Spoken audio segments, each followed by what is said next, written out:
Sukinda range ଅନ୍ତର୍ଗତ ଦୁଧୁଜରି ପଞ୍ଚାୟତର ମଙ୍ଗଳପୁର ଓ ସୁକିନ୍ଦା ସଦର ମହକୁମାରେ ଦୁଇଟି ବଣୁଆ ହାତୀ ଗତକାଲିଠାରୁ ଉତ୍ପାତ କରୁଛନ୍ତି।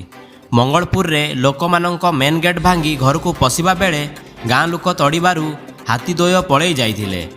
ପରେ ବିଳମ୍ବିତ ରାତ୍ରିରେ ସୁକିନ୍ଦା ସଦର ମହକୁମାରେ ପଶି ବହୁ ଦୋକାନ ବାଡ଼ି ଭାଙ୍ଗିଛନ୍ତି। ବିଶେଷ କରି ଖାଦ୍ୟ ପାଇଁ ଫଳ ଦୋକାନକୁ ଭାଙ୍ଗି କଦଳୀ ଖାଇ ଦେଇଥିବା ଜଣାପଡ଼ିଛି। ଏହି ସମସ୍ତ ହାତୀଗୁଡ଼ିକ ଗତ ଶୁକ୍ରବାର ଠାରୁ ଏହି ଅଞ୍ଚଳରେ ଉତ୍ପାତ କରିଛନ୍ତି। କପିଳାସ ସଂରକ୍ଷିତ ଜଙ୍ଗଲରୁ ଭୁବନ ବାଟ ଦେଇ ସୁକିନ୍ଦାକୁ ଆସିଥିବା ବନ ବିଭାଗ ସୂଚନା ଦେଇଛନ୍ତି। ସୁକିନ୍ଦା ବନ ବିଭାଗ କର୍ମଚାରୀ ଘଟଣାସ୍ଥଳରେ ଉପସ୍ଥିତ ରହି ହାତୀ ଉପରେ ତୀକ୍ଷ୍ଣ ନଜର ରଖିଥିବା ଜଣାପଡ଼ିଛି। ଯାଜପୁର ଜିଲ୍ଲା କାଳିଆପାଣିରୁ ସୁବର୍ଣ୍ଣ ନ୍ୟୁଜ୍। ଜୀବନଟା ଖାଇବନି ତାର